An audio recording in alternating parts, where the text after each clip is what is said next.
firmado por el presidente pidiendo entonces la libertad. Pero le cuento además que tenemos en nuestras manos, Camila, esta resolución 075 del 2022 en el que se nombra al señor Jorge Luis Alfonso López para que contribuya, se la leo textualmente, en la labor asignada por el Alto Comisionado para la Paz de verificar la voluntad de paz y reinserción a la vida civil, así como la voluntad real de sometimiento a la justicia de grupos armados organizados. Es decir, la palabra que se usa ahí es si es facilitador. La persona aquí autorizada como facilitador adelantará las gestiones que guarden relación con lo establecido en el artículo primero de la presente resolución, siguiendo orientaciones y en coordinación con el Alto Comisionado para la Paz. Esta función de facilitador, Camila, según la resolución, sería por 3 meses. ¿Por qué? Porque la resolución se firmó el 22 de diciembre y dice aquí que tendrá vigencia hasta el 22 de marzo. Es decir, que por 3 meses Jorge Luis Alfonso López cumpliría esa función de facilitador de paz. Es el texto, la palabra que hay que tenerla muy presente, Camila, porque es la diferencia que está haciendo el gobierno de facilitador y gestor, y que por eso dicen van a pedir que pues se eche para atrás la decisión de dejar en libertad al hijo de la gata. Pero entonces estoy un poco confundida, Mateo Piñeros, en dónde estuvo el cruce de información o por qué razón, si efectivamente el señor López, hijo de alias La Gata, conocida empresaria del Chance, quedó en libertad por cuenta de que iba a ser un gestor de paz o un facilitador, me dijo usted, ¿no, Santiago? Que es facilitador, facilitador es la palabra, es la palabra que utiliza el gobierno. ¿Por qué razón entonces lo dejan en libertad? Sí, señora Camila, pues estuvimos hablando con el Alto Comisionado para la Paz, Danilo Rueda, precisamente sobre este tema, y lo que él nos explica es que a él lo que le pidieron fue determinar o de alguna manera dar el visto bueno para esta facilitación de paz que va a hacer el hijo de la gata. Lo que él nos cuenta es que él dijo efectivamente el gobierno nacional le ha dado esas facultades, pero él nos dice en ningún momento yo solicité que se concediera la libertad. Esto fue ya una decisión de un juez, y lo que nos dice el comisionado, yo ni siquiera tengo la potestad de dejar libre a este señor. Yo lo que dije es, le doy permiso de alguna manera para que desde su casa, donde se encuentra cumpliendo esta condena por homicidio a 29 años de prisión, en prisión domiciliaria, pues pueda cumplir con sus labores, pero en ningún momento él debe salir de su casa. Y nos dice, dado el caso, un juez le otorga esta libertad, pues la oficina del Alto Comisionado para la Paz tendría que hacer un seguimiento a las funciones que él va a hacer afuera de su casa, tendría que cumplir unos horarios y serían unos días en específico, pero hasta el momento el gobierno nacional, como parte de esta labor, nunca ha solicitado la libertad de este señor. Pero entonces quien tiene que dar una explicación es el juez Orlando José Petro Vanderbilt, que es el juez del Juzgado Quinto de Ejecución de Penas y Medidas de Aseguramiento de Barranquilla, que firma la boleta para darle la orden al establecimiento penitenciario en donde estaba el hijo de la gata, el señor López. Y es, ¿cómo es posible que este juez firme esta salida de la cárcel del señor López, hijo de Nilce López, alias La Gata, si lo que usted nos está diciendo, Mateo, es que el comisionado de paz en ningún momento lo solicitó y el gobierno nacional en ningún momento lo solicitó? Entonces, ¿el juez simplemente dijo, ay, venga, yo le voy a dar la libertad al hijo de alias La Gata, o cómo fue? Sí, claro, Camila, digamos que aquí lo que parece que sucedió es que al notificar el comisionado Danilo Rueda, pues al juzgado que efectivamente este señor iba a ser facilitador de paz, pues seguramente el juez lo que hizo fue tomar la decisión, quién sabe bajo, digamos, qué condiciones o bajo qué determinaciones, y dice, listo, si va a ser facilitador de paz, pues le otorgamos la libertad para que pueda cumplir con esas funciones. Ahora, vuelvo y le digo, lo que nos dice el comisionado Danilo Rueda, pues es que esta función que él va a cumplir la puede hacer perfectamente desde su casa. Lo que nos dice Danilo es que él puede recibir a esas personas con las que va a buscar los acercamientos en su domicilio, y que por esto no tendría ninguna razón para salir de su casa, si le parece. No sé si tengamos exactamente la voz de lo que nos dijo el comisionado esta mañana para que pues podamos escuchar en palabras de él la explicación que nos hace sobre digamos, esta facilitación de paz que va a hacer Jorge Luis Alfonso López, y que, entre otras cosas, déjeme decirle, Camila, pues ha sido muy cuestionada, primero porque está condenado por un homicidio, y segundo porque hace poco la Sala de Definición de Situaciones Jurídicas de la JEP decidió rechazarlo porque él no ha aportado verdad ni ha presentado un compromiso claro frente a este caso por el cual es condenado. Sí, pero mire, en este episodio la aclaración confunde más. La aclaración que presenta el gobierno, perdóneme Camila. Tranquilo, tómese un mieltertos usted, Oscar, porque yo sé que usted está con aire acondicionado para que nos pueda decir su opinión sobre lo que estamos escuchando y nos están trayendo como información Santiago y Mateo.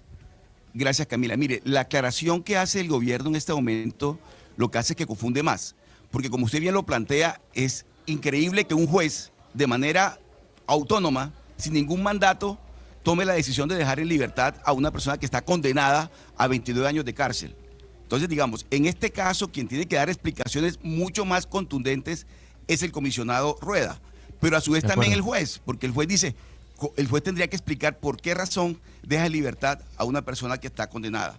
Lo de facilitador de paz es muy bien planteado en el gobierno desde un comienzo. ¿Se acuerda que dice, está la figura de los gestores de paz y la figura de los facilitadores? ¿Cuál es la diferencia? ¿Cuál es la diferencia? Porque me parece importante y no creo que los colombianos la tengan tan clara.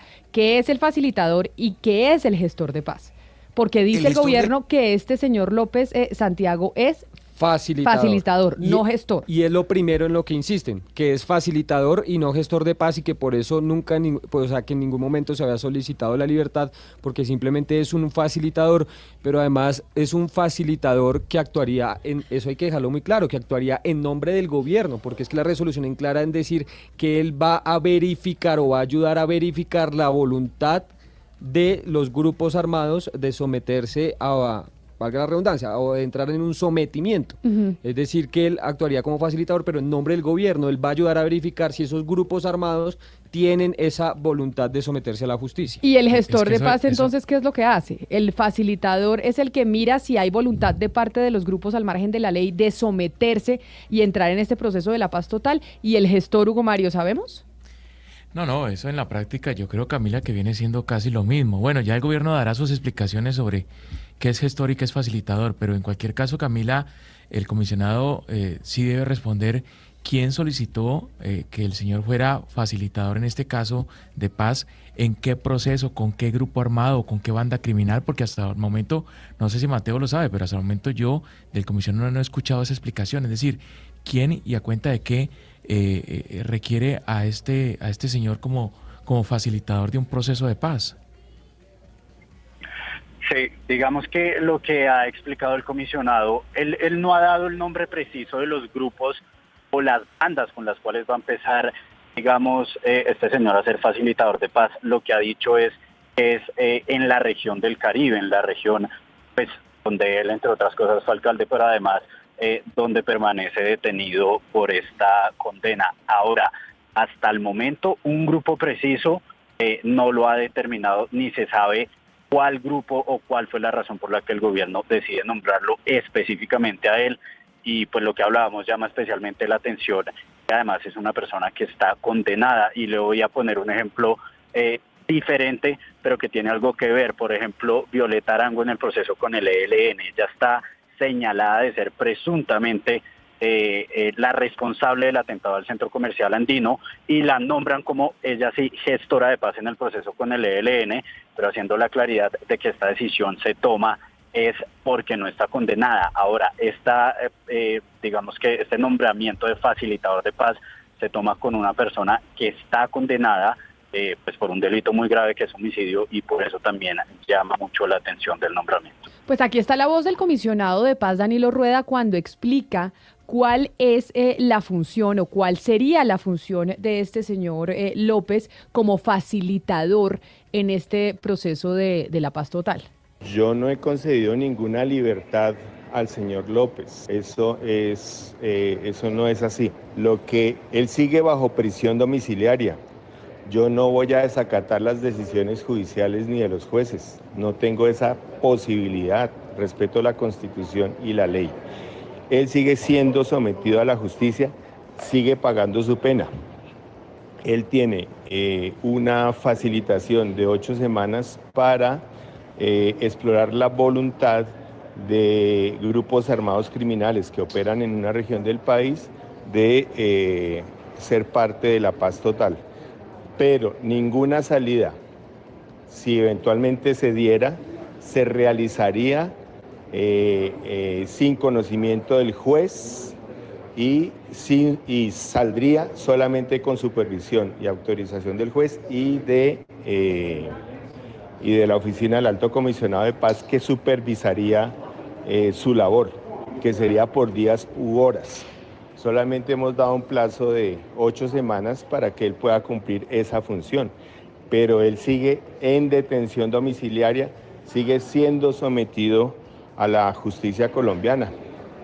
Pero entonces ahí no me queda claro, Mateo, y vuelvo y hago la pregunta que puede ser reiterativa, y es, si no dio la orden la oficina del comisionado de paz, Danilo Rueda, de dejarlo en libertad para que fuera facilitador durante 8 semanas en este proceso, entonces ¿quién le dio la orden al juez? O sea, ¿el juez dijo, como supimos de esto, lo vamos a dejar en libertad, o cómo fue la cosa?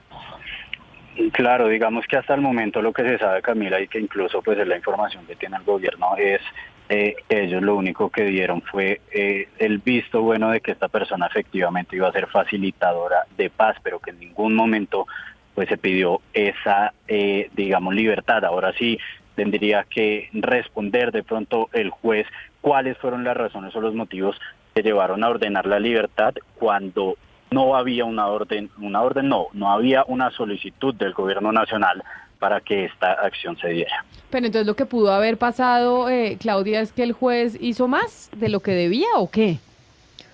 Pues seguramente, ¿no? Tuvo la iniciativa. Recuerde que se habla también de que este es el juez que antes ha tratado otros temas de la misma familia, digamos de la gata y de su hijo, y pues seguramente tuvo la iniciativa de darle una mayor libertad de la que el comisionado pedía para él. Aquí me están explicando que tal vez lo que pasó es que el propio López pidió la libertad, diciendo que iba a ser gestor.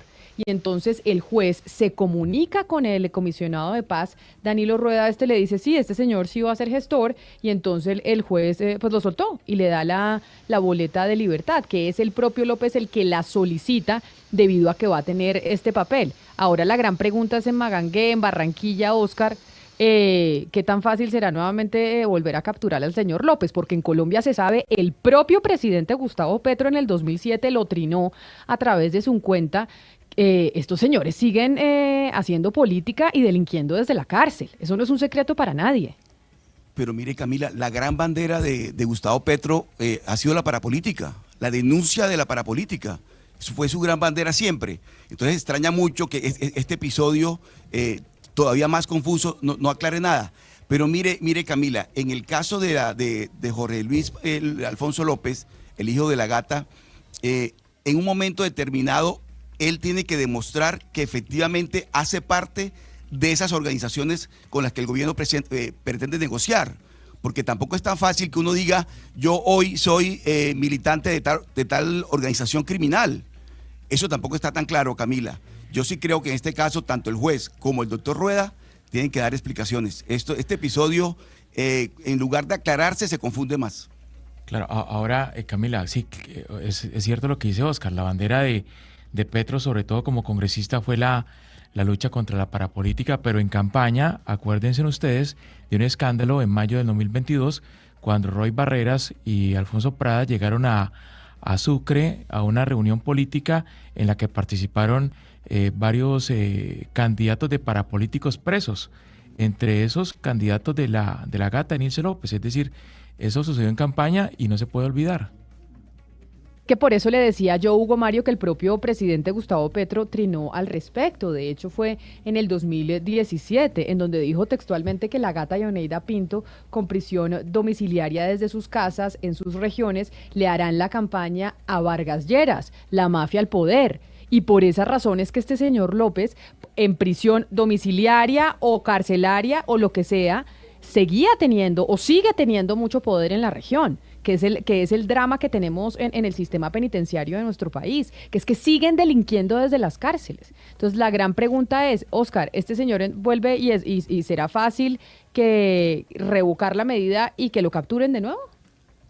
Pues debería ocurrir así, pero Camila, el episodio al que se refiere Hugo Mario, ¿se acuerda usted que aquí en uno de estos programas yo hablaba de lo que se conocía como el pacto de la picota?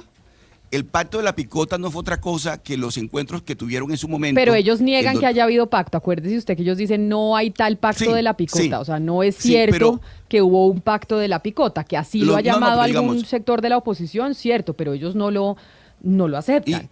Y los medios de comunicación decidimos en algún momento llamarlo así como para darle un nombre a todo ese episodio, que consistió en las entrevistas del hermano del presidente Petro y el señor Danilo Rueda, hoy alto comisionado, en las cárceles de Colombia con algunos condenados por parapolítica.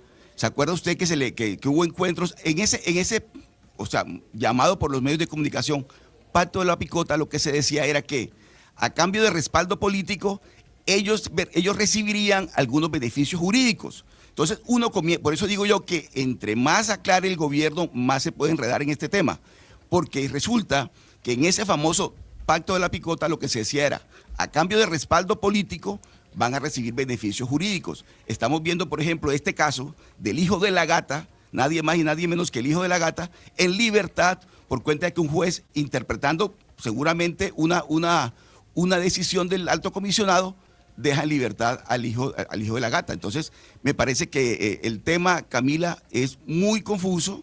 Yo creo que el señor López debe obviamente regresar otra vez a la cárcel domiciliaria, a permanecer en prisión domiciliaria, y que el gobierno aclare exactamente coma por coma qué es lo que está pasando. Pues mire, en el comunicado que publica Laura Sarabia, al que hacían referencia a Santiago Rincón y Mateo Piñeros, que publica Laura Sarabia a través de sus redes sociales, pues la mano derecha del presidente Gustavo Petro, dice que la labor de los facilitadores, ahí nos da la explicación de qué son los facilitadores, es contribuir a los acercamientos y conversaciones que posibilitarán el desmantelamiento de grupos armados ilegales que opten por acogerse a la justicia en el marco de la política de la paz total. Si se observa que durante las primeras semanas en su rol de facilitador el señor López no logra cumplir con objetivos precisos o usa su designación para ir en contra de la ley, este rol se suspenderá inmediatamente, como es el caso para cualquier persona que reciba esta designación. Y que el gobierno, pues por último, que es la noticia que estamos dando en estos momentos, pedirá al juez que otorgó la libertad del señor López que revoque la decisión, ya que no está fundamentada en las leyes vigentes. Sí debió ser, el señor López fue el que pidió la libertad, dijo, ajá, a mí me nombraron como facilitador, entonces yo voy a estar en este proceso, por favor denme la libertad. El juez llama, pregunta a la oficina del comisionado, le dicen que sí, pues el juez firma. Camila, cuesta trabajo creer que funcionarios del gobierno obren con tanta ingenuidad, porque claro, uno puede respaldar que se haga, digamos, todo lo posible para llegar a la paz y puede entender que lógicamente estas personas que han estado en el mundo criminal sean los vehículos más efectivos para contactar a otros criminales, para que se desmovilicen y demás, pero de ahí a ser tan generosos en la manera como se les abre la puerta para que puedan hacer esas gestiones o intermediaciones de paz, pues eso pasa por una increíble ingenuidad.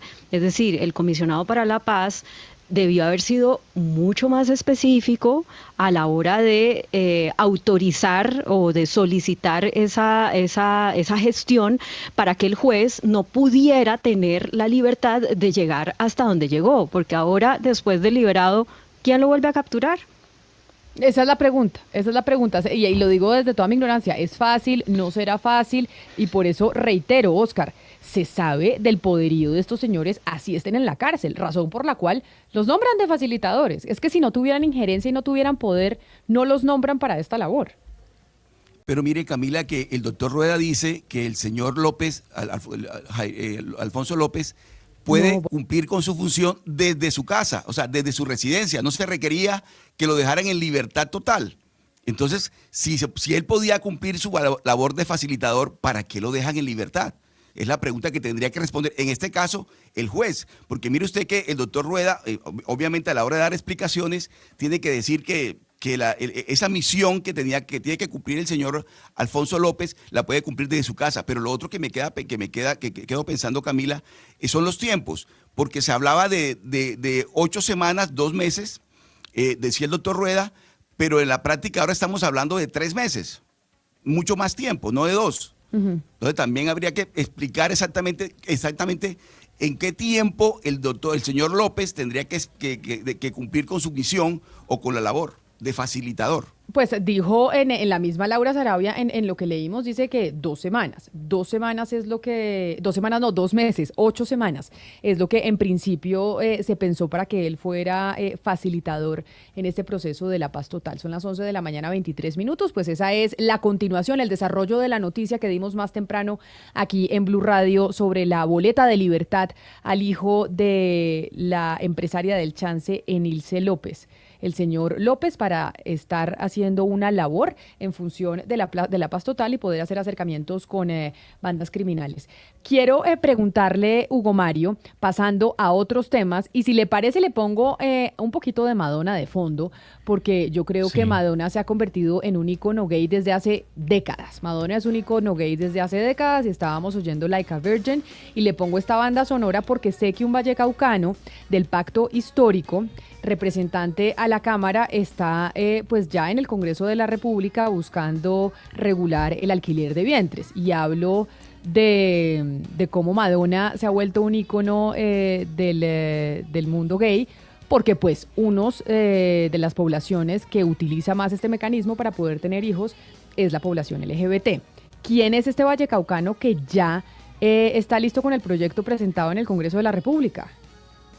Camila, pues es el representante de la Cámara, Alejandro Campo, es representante del Pacto Histórico por el Valle del Cauca, y lo que busca Alejandro Campo, ha dicho, es a través de este proyecto de ley regular el tema de la maternidad subrogada.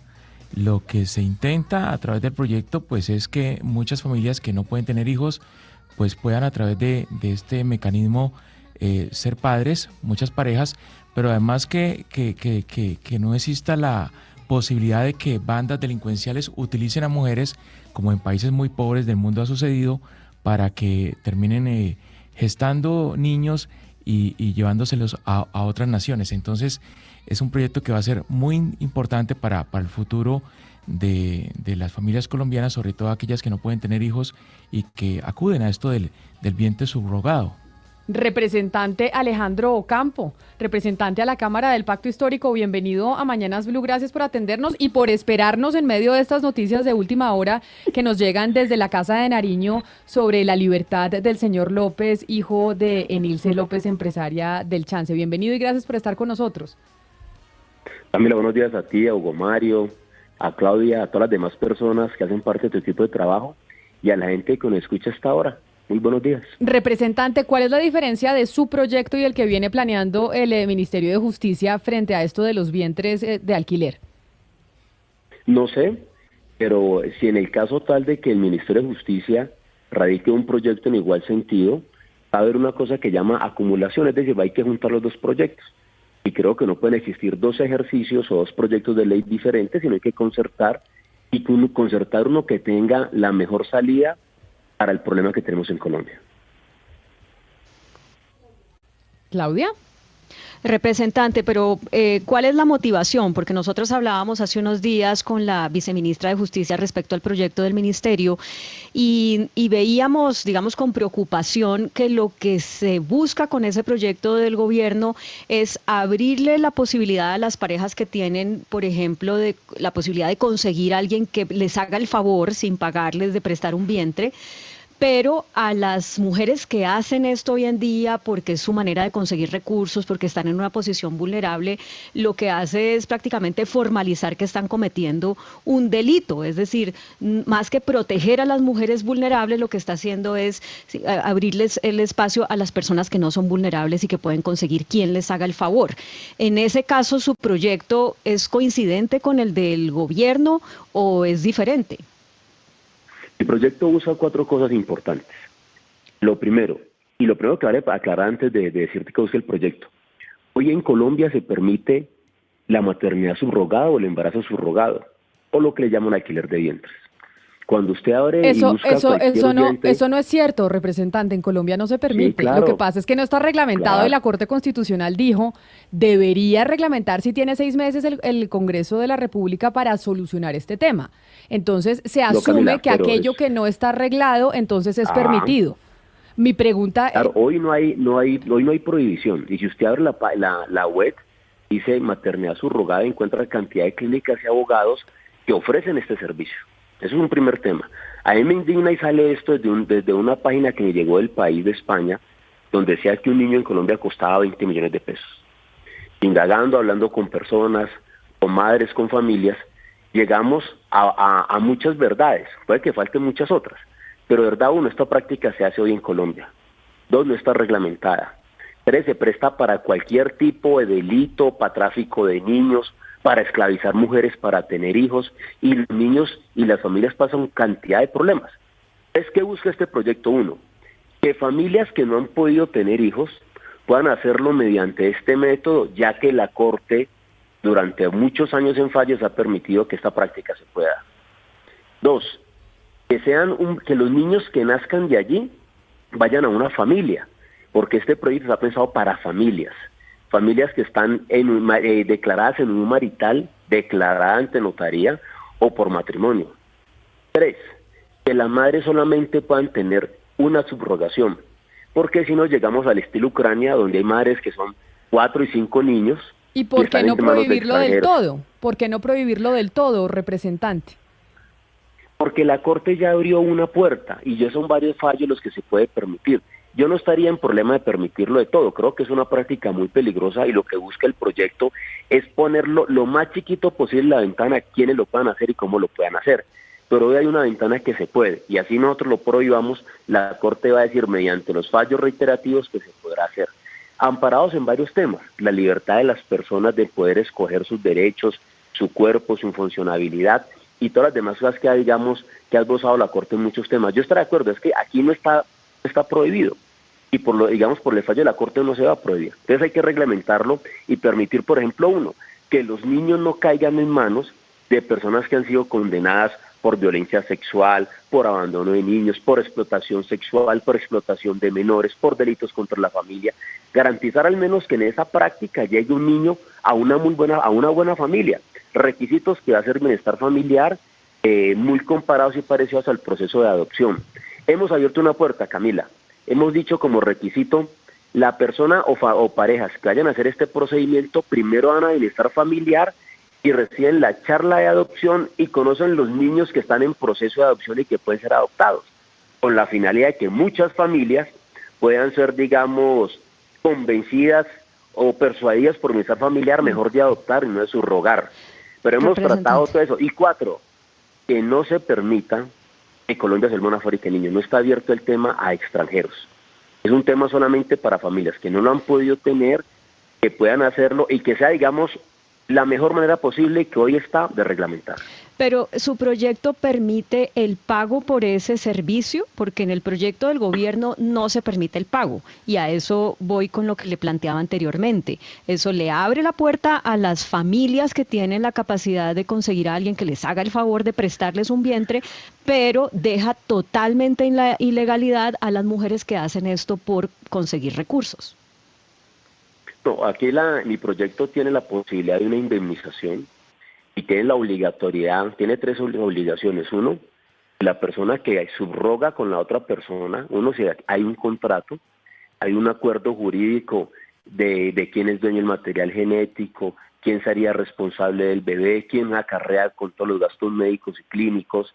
2, a esta persona hay que darle un salario y medio mínimo mensual para poder tener su desarrollo gestacional, y se establece la posibilidad de una indemnización para las madres que han sido subrogadas en el tema. No se permite el tema transaccional, pero tampoco lo dejamos sin nada porque es una puerta muy chiquita y con lo que ha pasado en Ucrania y otros países, Colombia se está volviendo un paraíso y un foco para personas que puedan tener hijos. Y hay personas agenciando esta práctica a raíz de negocio en el mundo para colombianos. Entonces hay clínicas que tienen personas que salen a conseguir personas, hay páginas en redes sociales que promueven la práctica. Entonces creo que si no le ponemos muchas cortapisas, si no le ponemos muchos requisitos para que la práctica pueda existir, pueda ser legal, pero que pueda ser lo menos practicada posible, creo que le abrimos lo que hoy sucede en Colombia. Hoy, por ejemplo, les digo, no he podido conseguir cuántos niños por subrogación han nacido en Colombia en los últimos 5 años.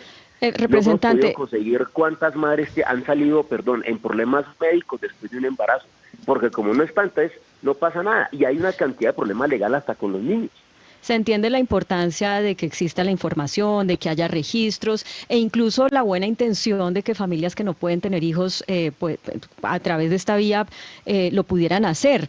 Pero es que fíjese las palabras que usted está utilizando y las expresiones: material genético, indemnización para las mujeres que hayan subrogado su vientre. O sea, es como si no entendiéramos que estamos hablando de vidas humanas, de niños y niñas. Entonces, pareciera como que no comprendiéramos el impacto final de esto. Cuando uno habla de una indemnización para una mujer que hace esto es porque reconoce que puede tener un daño, que hormonalmente a ella le pueden pasar muchas cosas, que después de gestar no quiere entregar ese hijo en adopción porque se siente la madre como en efecto lo es. No hay, ¿por qué se limita a hablar de material genético y de indemnización y no entender el trasfondo que eso tiene para una mujer que quiéralo o no, voluntariamente o no, al final puede cambiar de decisión y se le estaría vulnerando su derecho a ser madre, por ejemplo? Yo creo que has tocado, y no solamente el problema que puede tener físico, psicológico. Hay mujeres que pueden quedar traumadas con este tema, hay mujeres que pueden tener la ausencia del hijo, hay mujeres que se pueden culpar toda la vida por lo que hicieron. Es un tema muy delicado que hoy pasa. Hoy no sabemos. Y hay un tema, Claudia, que además, y Camila, que no hemos abordado, que es un tema dificilísimo. Los proyectos de ley se inscriben, pero por fortuna y gracias a las organizaciones de mujeres, para decirles esto. Un tema que no está en el proyecto, pero que tenemos que avanzar en la discusión, el tema del aborto. Es decir, cuando el niño viene, digamos, con algún problema, ¿quién decide quién es el aborto? Yo pienso que debe ser la persona que lo está gestando, pero si los encargantes dicen que no, es un tema tan sensible y tan delicado que nos faltan muchas cosas por desarrollar y esperamos una discusión muy fuerte que pueda traer el mejor elemento posible. ¿Por qué? ¿Por qué hablar de material genético, Claudia? Porque así se considera en la medicina. Sí, es decir, aquí hay una carga genética, un aporte genético que es de los aportantes, y en la ciencia médica se establece claramente. Pero es un aporte, pero es que, representante, yo vuelvo e insisto en lo que le decía a Claudia, es que estamos hablando de un ser humano. O sea, no estamos hablando como si estamos vendiendo una mesa o estamos vendiendo un libro. Es un ser humano, es una vida, pero no solo eso, es el cuerpo humano de una mujer. Y siempre nos parece que el cuerpo humano de la mujer se puede vender. Siempre hay una transacción y se siente, pero cuando yo le digo a usted que si podemos permitir la venta de órganos, usted claramente me va a decir que no. Pero si nos vamos al alquiler del cuerpo de una mujer, entonces decimos que sí. Son dos cosas diferentes, pues yo estoy a favor de la donación de órganos. Yo creo que uno cuando se muere... ¿Pero usted estaría de acuerdo entonces en regular que la gente pueda vender su riñón? No debe vender, pero la gente sí debe existir el tema de la donación. Claro, no, de acuerdo, pero no lo necesitas. Pero ¿usted está de acuerdo en que regulemos entonces la venta de órganos? No, yo no creo que es un tema de venta. Colombia tiene un tema de donación de órganos. ¿Por qué? Porque hoy, ¿qué hace uno? Yo me muero mañana. Dios quiera que no sea así. Pero uno se muere mañana. Tiene el riñón bueno, las córneas buenas, tiene muchas partes de uno bueno. Y en Colombia alrededor de 5.000 personas. Pero representante, estamos hablando de cuando uno fallece. Eso es distinto porque estamos hablando de un tema religioso. Acá no estamos hablando de un tema religioso. ¿Usted estaría de acuerdo en regular y en pasar un proyecto de ley en el Congreso de la República para que hombres y mujeres, si quisiesen, pudieran vender su riñón en vida? En vida. Yo creo que la gente, las libertades, cuando uno defiende las libertades, tiene que ser consciente de que son todas las libertades. Si mañana alguien va a donar o vender un riñón, creo que cada quien puede hacer con su riñón lo que quiera. O sea, que usted estaría dispuesto como congresista a reglamentar eso, porque también hay una cantidad de redes de ventas de órganos enormes en el mundo. Entonces, ¿usted estaría dispuesto como congresista a presentar un proyecto de ley para eso? No, son dos cosas diferentes en que usted me diga que si voy a presentar un proyecto de ley para eso, no. Yo apoyo la donación de órganos y de hecho tengo una discusión sobre el tema de la ley, la vamos a presentar, pero sobre donación. Yo no he hecho que va a presentar nunca un proyecto de ley. Pero entonces cuando es el cuerpo de la mujer, sí presentamos un proyecto de ley para que se lo puedan comprar. No, tampoco estamos hablando. Hoy, te voy a decir una cosa, Camila. Hoy muchas mujeres tienen cantidad de problemas. James Rodríguez no tuvo un hijo por subrogada y nadie le hizo un escándalo de ningún tipo. Pero ¿cómo? Claro que sí. Tiene que ser para familias. No, ahí tiene su hijo, se lo han quitado. ¿Tiene algún problema? No. O sea, algunas personas pueden hacerlo. No, yo digo que solamente para familias. Hoy la práctica está. Lo que hacemos es, si no hay el proyecto de ley, lo que hay es lo que tenemos. no sabemos quién lo puede hacer. Pero no es que usted sabemos quién perfectamente puede con el encargar proyecto un de ley hijo. podría prohibirlo y decir en Colombia, como lo hizo España, como lo hizo Alemania, como lo hizo Suecia, como lo hizo Francia, en donde evidentemente dice se prohíbe. ¿Por qué hacemos un proyecto de ley en donde se permite? ¿Por qué no seguir lo que han Porque hecho otros países en donde lo prohíbe? Porque en la lógica jurídica, Camila, lo que ha hecho la Corte es que se permite, es darle vida a eso. Y yo estoy de acuerdo, si mañana el Congreso dice, hermano, cambiemos el proyecto y lo prohibimos. Pero seguramente la Corte, cuando alguien demande, dirá que no, que tendría que reglamentarse o no prohibirlo. Es un problema que tenemos, es decir, aquí estamos incursos tanto la Corte, el Congreso y el Gobierno. El problema es que hoy en Colombia está la práctica. El problema es que hoy en Colombia muchos niños nacen por esta modalidad y no sabemos cómo es. Hoy no sabemos si hay mujeres esclavizadas para tener hijos. Hoy no sabemos cuántas mujeres han podido tener cuántos subrogados. Hoy no sabemos quién recibe los niños. Hoy no sabemos cuántas mujeres se han muerto en esta práctica ni cuántos abortos se han cometido. Entonces, al no regular, ¿qué hacemos? Dejar esto como está. Estamos tratando de hacer el proyecto, que hayan los menos daños posibles, que puedan acudir la menor cantidad de personas y que aquellas que vayan a acudir a esa práctica es porque en verdad no pueden tener hijos, que sean personas nacionales que no pueden hacerlo, porque el gran atractivo no está para los colombianos, el gran atractivo es el problema de los extranjeros, de que Colombia es una fábrica de niños. 3, tienen que ir a bienestar familiar a cumplir todos los requisitos, que son los requisitos de la adopción. Yo creo que es una muy buena salida para poder aminorar el problema. De lo contrario, como está, es lo que no tiene control, ni siquiera tenemos una estadística, no sabemos, no tiene ninguna protección una mujer, no sabemos. O sea, hoy esto pasa en Colombia y no pasa una vez al mes, pasa muchas veces. Hay gente dedicada al negocio de tener hijos para otras personas fuera de Colombia. Lo que hemos hecho es seguramente si lo limitamos serán muy pocos el número de colombianos que vaya a esta práctica. 2, si le ponen los requisitos, cada vez van a ser menos. Han hecho esos requisitos que ponemos, que cada vez sean menos las personas que pueden hacer y que esta práctica se pueda dar. De lo contrario, lo que tenemos es que no sabemos hoy cuántas mujeres se han muerto, no sabemos si están esclavizadas, no sabemos si tenemos algunos lugares del país donde funcione como Ucrania, que es como fábrica de niños, y lo que no podemos permitir es que Colombia se vuelva una fábrica de niños. A mí me encantaría que se prohibiera, yo no estaría en contra, yo lo apoyaría, pero en la lógica del derecho, la Corte abre una ventana. Porque es que además, representante, no me queda claro en la práctica cómo la autoridad podría diferenciar cuando la mujer es obligada a alquilar el vientre o cuando lo hace de manera voluntaria. Es que va a ser muy complicado. Hugo Mario, en ese caso, la madre y la pareja tienen que acudir a bienestar familiar. Tienen 2 momentos. Uno, donde la pareja que quiere acceder va, le cuentan cómo es el tema de la adopción, los requisitos, le muestran los niños que hay disponibles y tratan de persuadirlo de no utilizar el subrogado, sino más bien de adoptar un niño si no tienen, digamos, la capacidad de procrear. 2, hay un momento en que ellos tienen que ir a cumplir los requisitos de adopción, exámenes psicológicos, psicotécnicos, de que son una familia capaz de tener un hijo, que pueden mantenerlo, que pueden criarlo de buena manera. No, pero estoy hablando de la madre, representante. Claro, y la madre tiene que asistir a una cita psicológica, a decir que ya va a hacer ese subrogado, que no la están obligando, que lo hace de manera libre, y ahí en bienestar familiar habrá alguien que le diga, mire, hay otras prácticas, otras maneras, pero vamos a hacer todo lo posible para que tanto la familia que quiera hacer el subrogado como la madre puedan desistir, pero lo que no podemos hacer es obligarlos. Sí, ese es el problema que tenemos hasta hoy.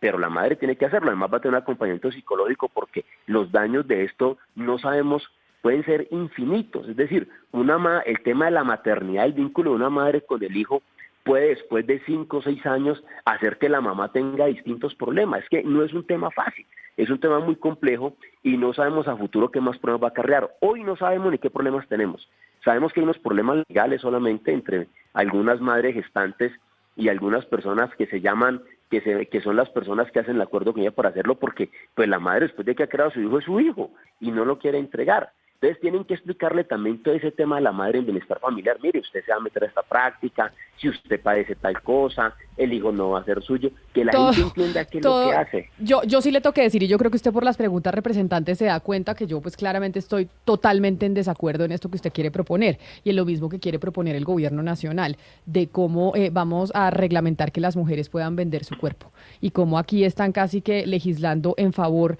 realmente de los que no pueden tener hijos, pero no legislando en favor de las mujeres que no tienen posibilidades económicas y que terminan vendiendo su cuerpo porque no tienen otra alternativa. Entonces, acá estamos haciendo leyes para los que no pueden tener hijos en vez de defender a las mujeres que son vulnerables.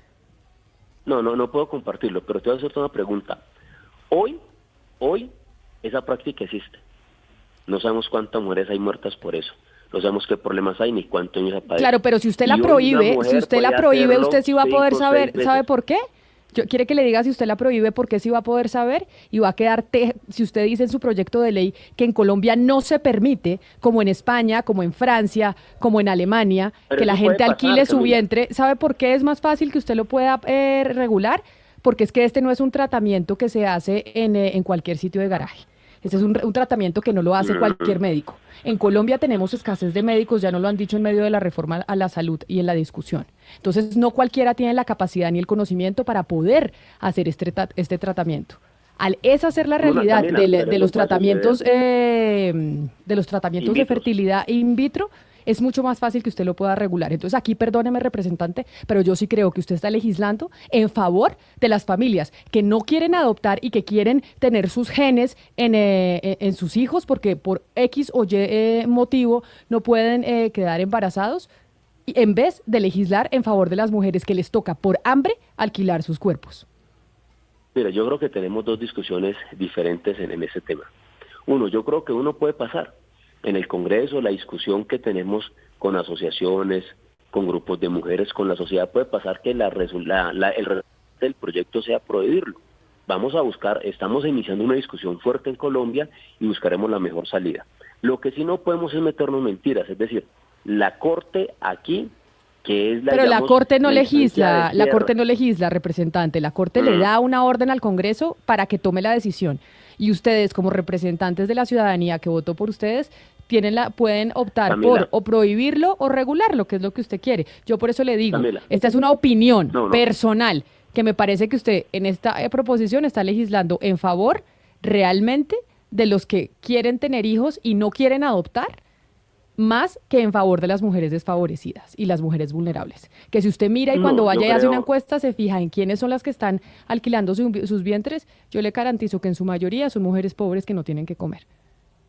Camila, yo te voy a decir, yo voy en el distrito de Agua Blanca, vengo de una familia pobre, mi hermana es pobre, se ha hecho pulso, mi tía, y nunca nadie le ha dado la idea de alquilar un vientre o hacer un surrogado. Entonces no puedes categorizar a todas las mujeres vulnerables que piensan en eso. Y te pido que no, porque hay mujeres que se esfuerzan todos los días por trabajar y no es una práctica económica. Perdóname, Camila, porque tú estás realizando, yo soy del distrito y soy de una comunidad vulnerable y te digo que la gente se esfuerza por salir adelante y no es cierto que la gente busque una salida para hacerlo allí, no. Cualquier persona de cualquier tema, estrato socioeconómico puede tomar una decisión de ese estilo en tema de su libertad. Pero no solamente las vulnerables, no puede decir que es solamente una práctica, van a ser entre las mujeres pobres, tienen que comer y que son las pobres las que van entonces a vender hijos. No, eso tampoco se puede permitir, porque estás diciendo entonces que son las mujeres pobres las que van a hacer eso y que el pues haga la encuesta, haga la encuesta. Sí, pero al paso. Haga la encuesta. El paso que vamos, usted va a decir que es un problema de pobres y no de la sociedad en general. Pues sí, señor, yo le garantizo, hagamos una cosa, usted que tiene UTL, haga la encuesta y miremos cuáles son las mujeres que alquilan el vientre.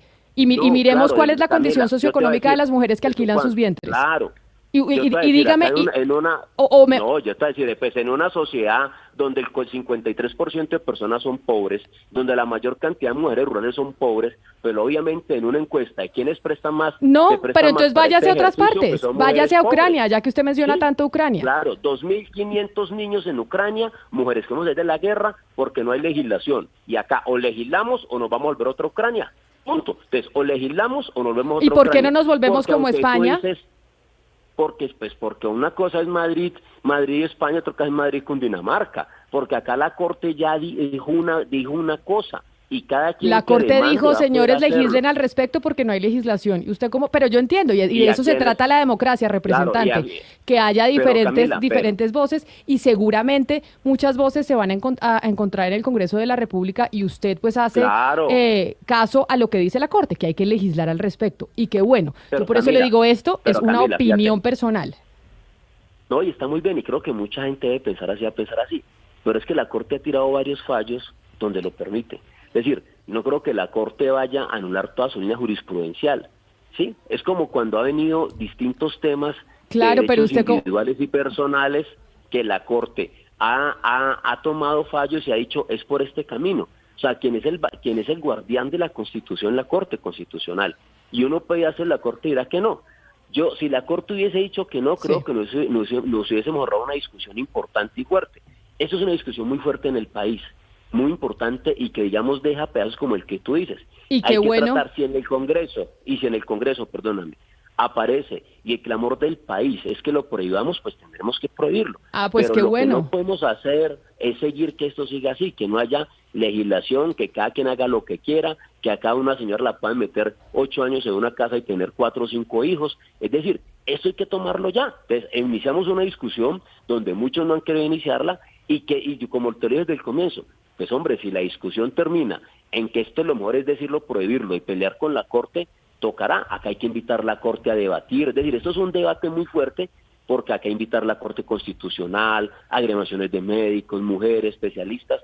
Un proyecto de ley uno lo inscribe hoy, Camila, pero luego vienen audiencias por no hablar con la gente y se pueden hacer cambios. Y Ajá. hasta los 4 últimos debates hay cambios. Entonces, es un inicio.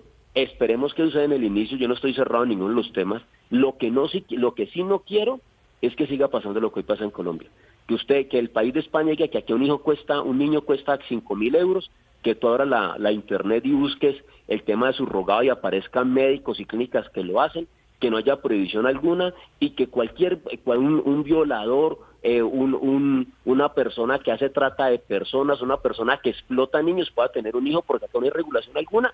Entonces, eso es lo que no puede pasar. Mientras pues, se prohíba o mientras puede ser el escenario ideal que tenemos, yo creo que tenemos que buscar a que cada vez el daño sea menor, a restringir esa posibilidad, a educar a muchas mujeres para que no caigan en eso.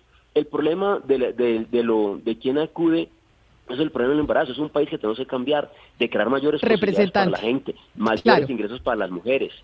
Pues, porque representante, todo cariñan los pobres. me parece Las cárceles están importante llenas de que- pobres porque tenemos menos oportunidades. Me Sí, parece las cárceles importante están que llenas se de abra pobres. la Espérate, discusión. termino. Es que tengo un Camila, en personaje ese en la tema. línea, representarte, y se me acaba el tiempo, Bueno. por eso me toca despedirlo, me disculpa.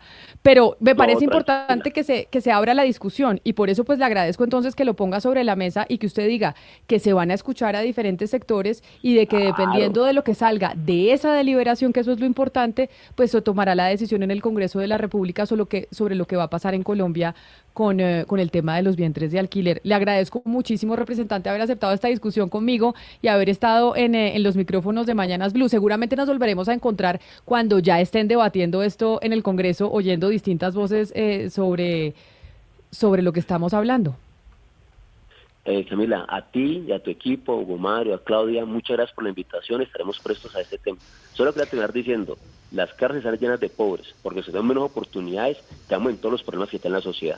Y eso tratamos de corregirlo. Muchas gracias por la invitación y que Dios los bendiga. Un saludo muy especial, Camila. representante.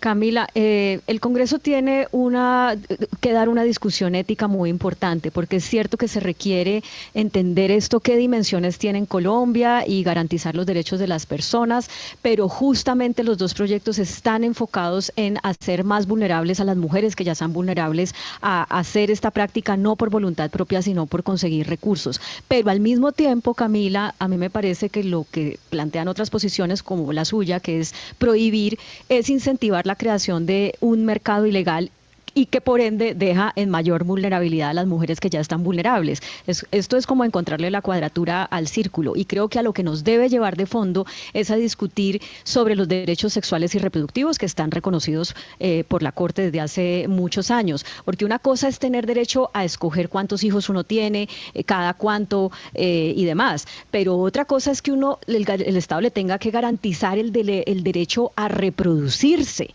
y hay personas que porque son parejas homosexuales o porque tienen un problema de salud, no lo pueden hacer. Y yo creo que ahí la discusión de fondo es la discusión ética de si a estas personas hay que garantizarles el derecho a reproducirse. Hay que pensar es en los niños y niñas que nacen, no más, digo yo, que en las personas que quieren ser padres, porque hay otras posibilidades de ser padres que no sean necesariamente reproducirse biológicamente. ¿Es un derecho fundamental ser papá biológico? Eso es lo que queremos decidir en Colombia. Me parece interesante, Claudia, que cerremos esta discusión con esa pregunta que usted deja sobre la mesa. Vámonos con noticias internacionales hasta ahora. Lo que pasa más allá de nuestras fronteras en Mañanas Blue.